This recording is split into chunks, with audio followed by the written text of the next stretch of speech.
Саламатсыңар балдар. Эфирде кезектеги 9 класстар үчүн физика сабагы.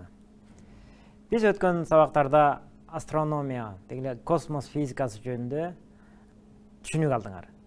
Жылдыздар жөнүндө, жылдыздардын топтору жөнүндө, ошондой эле күндүн жердин айлануусу, асман сферасы жөнүндө өттүңөр. Көбүнчө изилдөөлөр бул байкоо түрүндө болсо, азыркы убакта даана так ар бир асман телелору белгилүү. Бул эмненин эсебинен, ошо илимдин, астрономия илиминин өнүгүшүнүн эсебинен атайын куралдар, телескоптор жана башкалар өнүгүшү менен биз билебиз. Анда эмесе бүгүн ошол каражаттар тууралуу болмок. Бүгүнкү темабыз астрофизиканын изилдөө каражаттары. Алгач өткөн сабактар боюнча өзүбүздү текшергенче канчалык эсибизде калганын тест түрүндө текшерип алалы. Топ жылдыздын ичинен эң жарык жылдыздарды гректин кайсы тамгасы менен белгилейбиз? Альфа, бета, гамма, дельта. Биз өткөн сабакта өткөнбүз.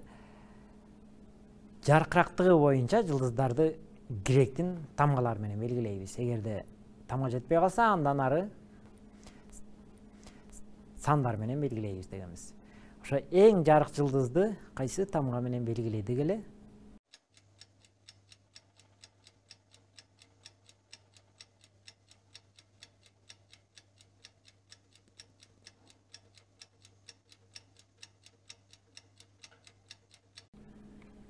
Барыңардын эсиңерде калды болуш керек. Альфа жылдызы бул эң жарык жылдыздарды альфа тамгасы менен белгиледи дегенбиз.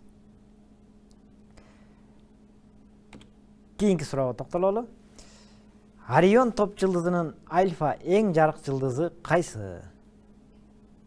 Ошо топ жылдыздарды өткөнбүз, топ жылдыздарды табууда. Ошол топ жылдыздардын ичинен бизге жарык жылдызы, эң жарык жылдызы, ошо жарык топ жылдыздардын ичинен бирөөсү жарык жылдыз болгон. Ошол биз өткөн картада таап атканда Орион топ жылдызын тапканбыз. Ошол жерде эң жарык жылдызы кайсы эле? Ригель, Сириус, Альдебаран, Бетельгейзе.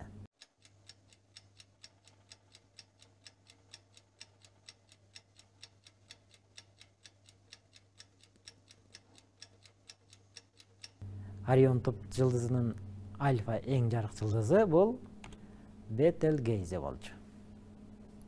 Дагы бир суроого токтололу. Альдебаран, Капелла, Порсион жана Полукс жарык жылдыздары кайсы жылдыз топко киришет? Бул жерде жылдыздар берилген экен. Ошол жылдыздар кайсы топ жылдыздарга кирет? Чоң жетиген топ жылдызына Кассиопия, Орион, Үркөр. Бул 4 жылдыз кайсы топ жылдызга кирчү?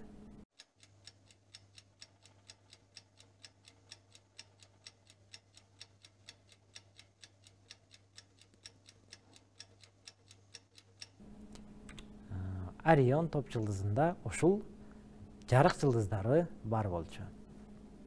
Астрофизика азыркы мезгилде астрономия илиминин негизин түзөт. Анын негизги милдети ошо асман телелорунун физикалык мүнөздөмөлөрүн жана ал телелордун бетиндеги ошондой эле анын түпкүрүндөгү жүрүп жаткан физикалык процесстерди үйрөтөт. Астрофизика өзгөчө ушул 20-кылымдын экинчи жарымынан баштап космос мейкиндеги жердин жасалма спутниктеринин жана планеталар аралык станциялардын иштешинен кийин дүркүрөп өсө баштаган. Анын негизинде астрономиянын же астрофизиканын жаңы тармагы болгон ушул космос физикасы пайда болгон.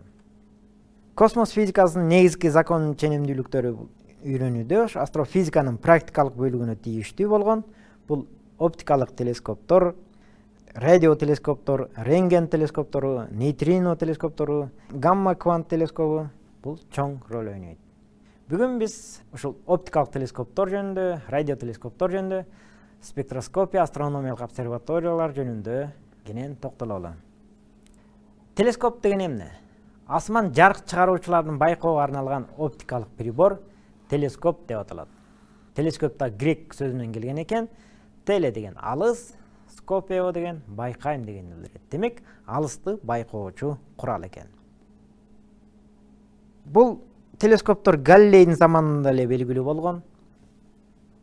Оптикалык телескоптун негизги милдети ошол изилденүүчү объектилердин, башкача айтканда жылдыздардын, планеталардын, кометалардын жана галактикалардын келген жарыктын топтоо жана көрүнүү бурчун чоңойтуу аркылуу алардын дааналап көрсөтүү болуп саналат. Телескоп негизи объективден, корпустан жана окулярдан турат. 1609-жылы ушу Галилейдин убагындагы телескоп. Анда телескоптун жардамы менен Галилео Галилей бир канча асман объектилерин тапкан. Биринчи телескоптор ушул 1570-1619-жылды төрөлгөн Ханс Липергерцк жана Захарский Ясен убагында дагы ушул телескопторду табышкан. 1660-жылы билесиңер Исаак Ньютондун телескобу. Телескоптордун түрлөрү бул рефлектор жана рефрактор деп экиге бөлөбүз. Эгер телескоптун объективи линзадан же линзалар системасынан турса, анда ал телескоп жарыктын сынуу кубулушунун негизинде иштеп рефрактор деп аталат. Демек, телескоптун объективи бир же бир нече иймек үзгүлөрдөн турат экен. Анткени нур рефрактордун объективи аркылуу өтүп сынатта фокустук тездикте объектинин сүрөттөлүшүн түзүп алат. Эгерде телескоптун негизги оптикалык бөлүгү болгон объектив иймек үзгүдөн даярдалса, анда ал телескоптун жарыктык чагылуу кубулушунун негизинде иштеп рефлектор деп аталат. Эң чоң рефрактор, бул жерде эң чоң рефрактор АКШда Йерк обсерваториясында жайгашкан. Анын диаметри 1,2 метр, диаметри андан чоң рефракторлордо сүрөттөлүштүн бузулушу байкалат. Космостук телескоптор. АКШда 1990-жылдын 25 апрелинде космос мейкиндигинде Хаббл деп аталган космос телескобу чыгарылган.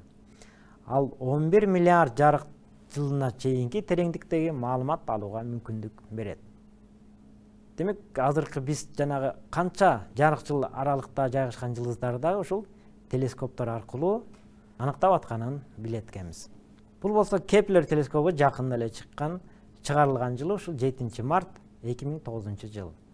Мунун массасы 1039 килограмм, узундугу 4,2 метр, диаметри болсо 0,95 метр болот. Ошондой эле дагы астрофизикалык каражаттарында бири көп маалыматтарды алган бул радиотелескоптор. Ушу асман телелору көзгө көрүнүүчү, башкача айтканда оптикалык тилкедеги жарык нурлануусунун тышкары толкун узундугу чоң инфракызыл радио толкундар менен бирге толкун узундугу өтө кыска ультракызгылт көк рентген нурлануулары жана гамма нуру, электромагниттик толкундары да нурлантып чыгарат. Ушул өткөн чейректе өткөн рентген нурлары, гамма нурлары жөнүндө жакшы билесиңер. Ушул нурлар аркылуу дагы биз асман телелорунун физикасын аныктап алсак болот экен.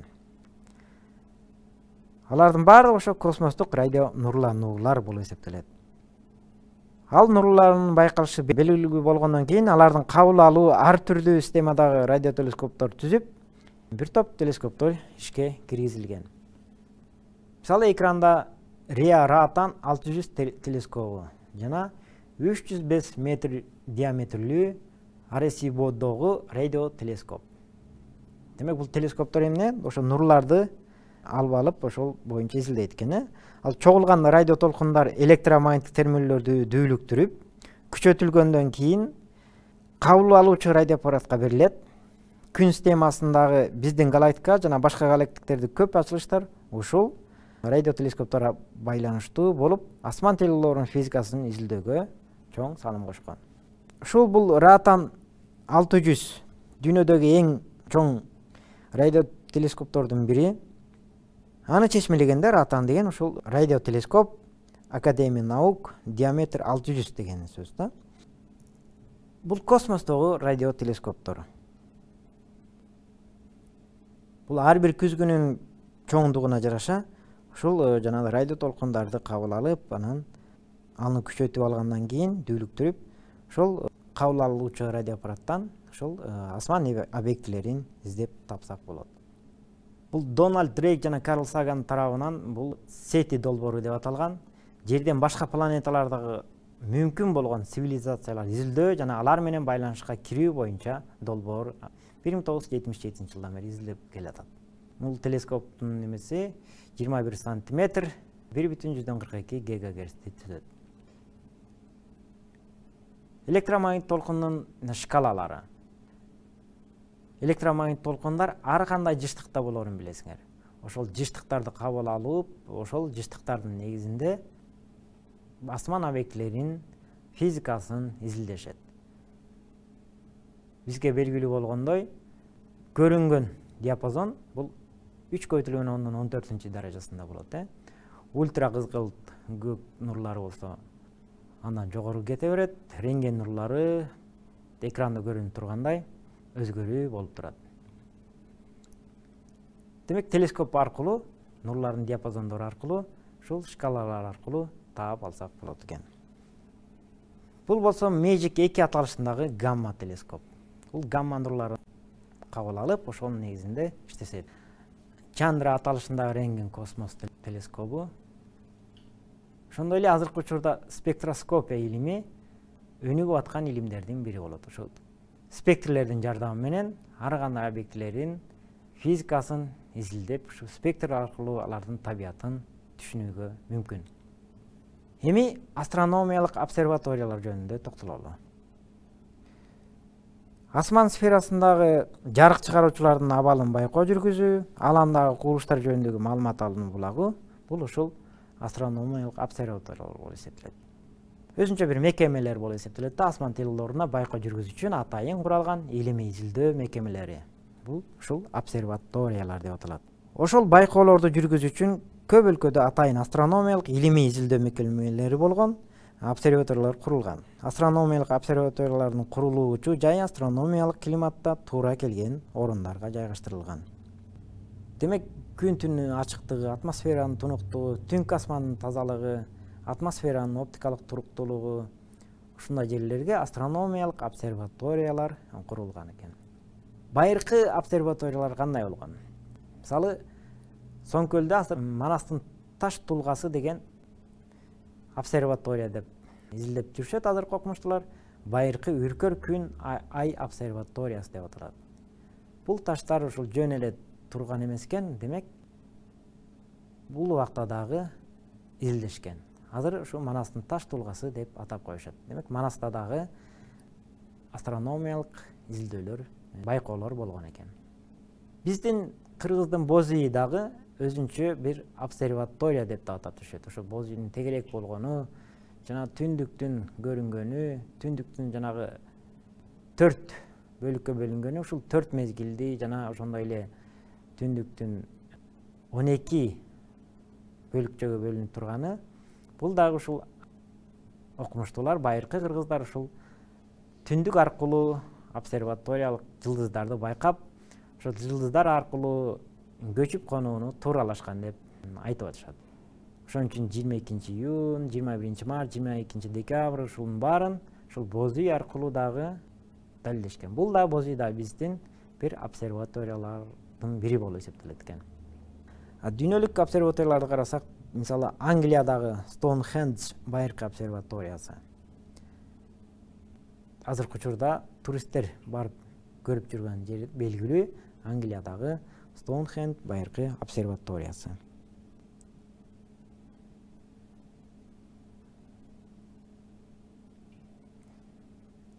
Бул болсо Германиядагы Гозек айланасы деп аталган 1991 табылган. Азыр булар жабылып калып, анан кийин археологдор изилдеп, ошо обсерватория экенин далилдешкен. Демек, обсерватория эсептөөлөр боюнча бул биздин заманга чейинки 4900 жылы түзүлгөн экен.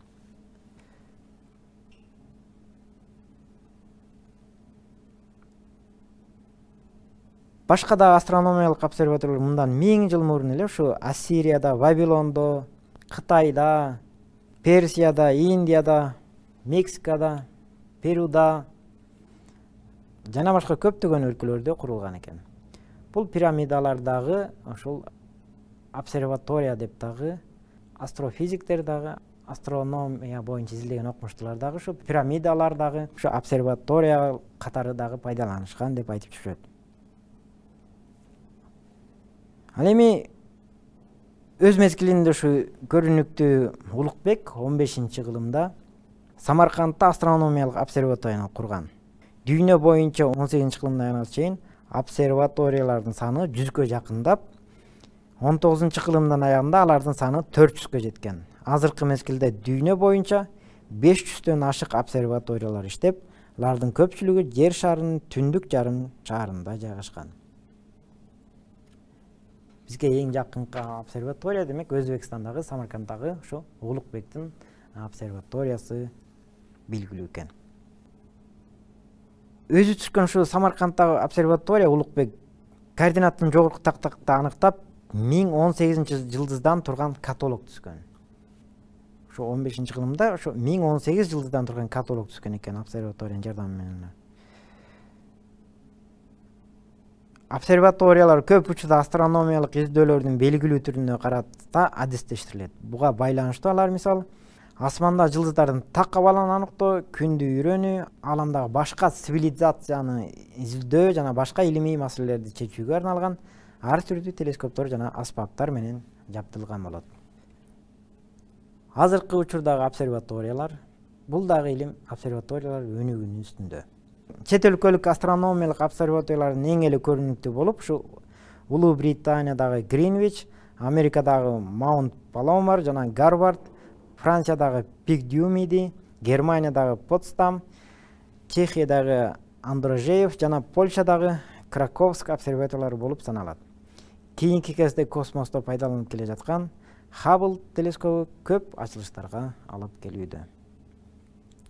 Эми сабагыбызды жыйынтыктаганча, жогоруда айтылган темалар боюнча өзүбүздү текшерип, тестке жооп берип көрөлү. Асман жарык чыгаруучулардын байкоого арналган оптикалык прибор эмне деп аталат? Спутник деп аталат, ракета деп аталат, телескоп деп аталат же спектроскоп деп аталат.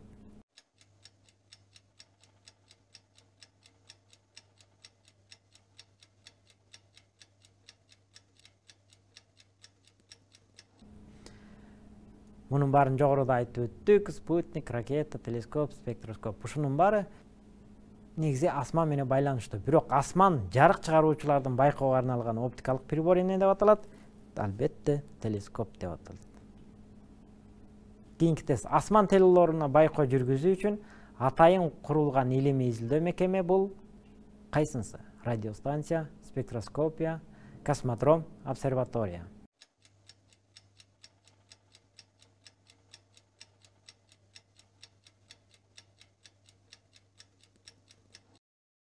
Асман телелоруна байкоо жүргүзүү үчүн атайын курулган илимий изилдөө мекеме бул эмне деп аталат экен? Обсерватория. Обсерваториялардын байыркы доордон баштап азыркы доорго чейинки обсерваториялар жөнүндө өттүк. Улукбектин обсерваториясы кайсы шаарда курулган? Алматада, Бишкекте, Самаркандта, Ташкентте.